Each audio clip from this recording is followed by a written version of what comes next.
Pemirsa, Indonesia masuk dalam pusaran konflik Rusia dan negara-negara NATO karena posisinya sebagai presidensi G20.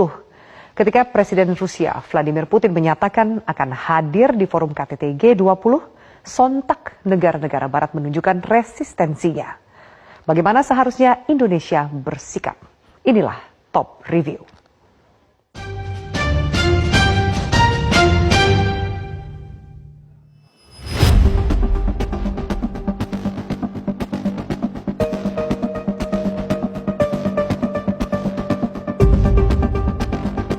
Momen bersejarah terjadi di Gedung La Nuvola, Roma, Italia pada Minggu 31 Oktober 2021. Presiden Joko Widodo menerima estafet presidensi G20 dari Perdana Menteri Italia Mario Draghi. Indonesia memegang kepercayaan sebagai presidensi untuk 1 tahun terhitung mulai 1 Desember 2021 hingga 30 November 2022 mendatang. Forum G20 terdiri dari 19 negara, yaitu Amerika Serikat, Argentina, Brazil, Australia, Kanada, Meksiko, Turki, Indonesia, Korea Selatan, Jepang, Tiongkok, Jerman, Inggris, India, Arab Saudi, Afrika Selatan, Italia, Prancis, Rusia, ditambah Uni Eropa. Indonesia menjadi satu-satunya negara di Asia Tenggara yang menjadi anggota G20. Secara umum, G20 menjadi representasi perekonomian dunia dan memiliki posisi strategis. Negara-negara yang tergabung di G20 ini menguasai 85% PDB dunia, 80% investasi global, 75% perdagangan dunia, dan 66% populasi dunia. Memegang peran sebagai presidensi G20 merupakan sebuah peran penting sekaligus membanggakan. Akan tetapi, peran penting dan kebanggaan ini dengan cepat berubah menjadi dilema besar bagi Indonesia.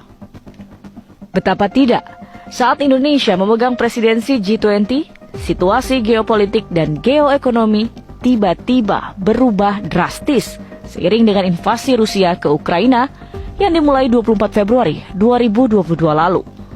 Negara-negara anggota Pakta Pertahanan Atlantik Utara, NATO, dan sejumlah negara lain menjatuhkan sanksi ekonomi kepada Rusia.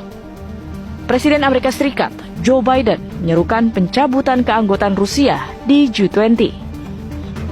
Do you think that Russia needs to be removed from the G20?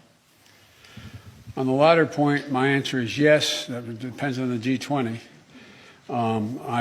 That was raised today, and I raised the possibility if that can't be done, if Indonesia and others do not agree, then we should, in my view, ask to have both Ukraine be able to attend the meetings, as well as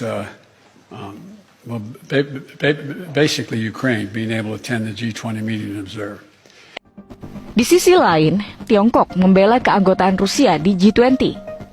Tiongkok mengatakan tidak ada negara yang berhak menghapus Rusia sebagai anggota sebab Rusia merupakan anggota penting G20 yang berperan dalam kerjasama mengatasi tantangan di bidang ekonomi dunia.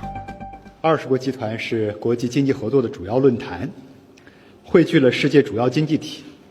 俄罗斯是重要成员，任何成员都没有权利开除其他国家的成员资格。20国集团应践行真正的多边主义，加强团结合作，携手应对经济、金融、可持续发展等领域的突出挑战，为实现强劲、绿色、健康的全球发展做出积极贡献。中方支持印尼主席国围绕共同复苏、强劲复苏的主题，按照既定议程推进20国集团各领域合作。 Ketika Presiden Rusia Vladimir Putin menyatakan akan menghadiri KTT G20 di Bali Oktober mendatang, suka tidak suka, Indonesia kemudian terseret dalam arus konflik Rusia versus NATO. Dalam situasi saat ini, sikap Indonesia atas rencana kedatangan Putin akan dibaca sebagai arah keberpihakan. Namun, sejauh ini, Indonesia masih bersikap normatif. Sebagai presidensi tentunya dan sesuai dengan presidensi-presiden sebelumnya adalah untuk mengundang semua anggota G20. Dan one thing that I just would like to underline juga bahwa Diplomasi Indonesia selalu didasarkan pada prinsip-prinsip, based on principle. Oleh karena itu, memang kewajiban untuk semua Presiden G20 untuk mengundang semua anggotanya. Nah, saya ingin underline juga bahwa seperti yang saya sampaikan di berbagai kesempatan, bahwa pentingnya kita semua fokus di G20 untuk tangani global recovery, yang merupakan prioritas banyak penduduk dunia di dunia ini. Sikap netral Indonesia atas konflik Rusia dan negara-negara Barat didukung sepenuhnya oleh anggota Komisi 1 DPR.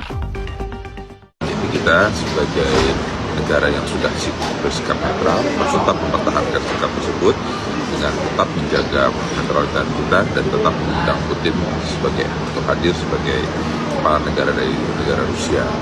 Kedua, dengan adanya pertemuan tersebut justru ini memberikan kesempatan untuk kita jadi mediator atau melakukan mediasi lain agar perdamaian dapat segera tercapai dan juga parameter segera.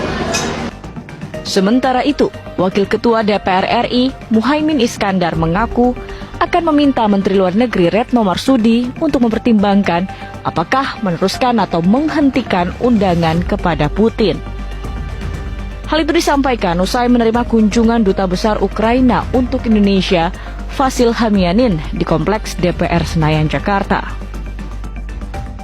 Perkembangan terakhir ini nanti Bu Menlu mestinya mempertimbangkan apakah meneruskan menghadirkan Putin atau tidak.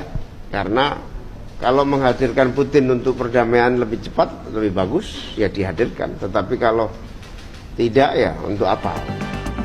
Bagi Indonesia, situasi ini tidaklah sederhana. Sebab, mau tidak mau, Indonesia akan menerima tekanan baik dari Rusia dan sekutunya, serta dari Amerika Serikat dan Uni Eropa.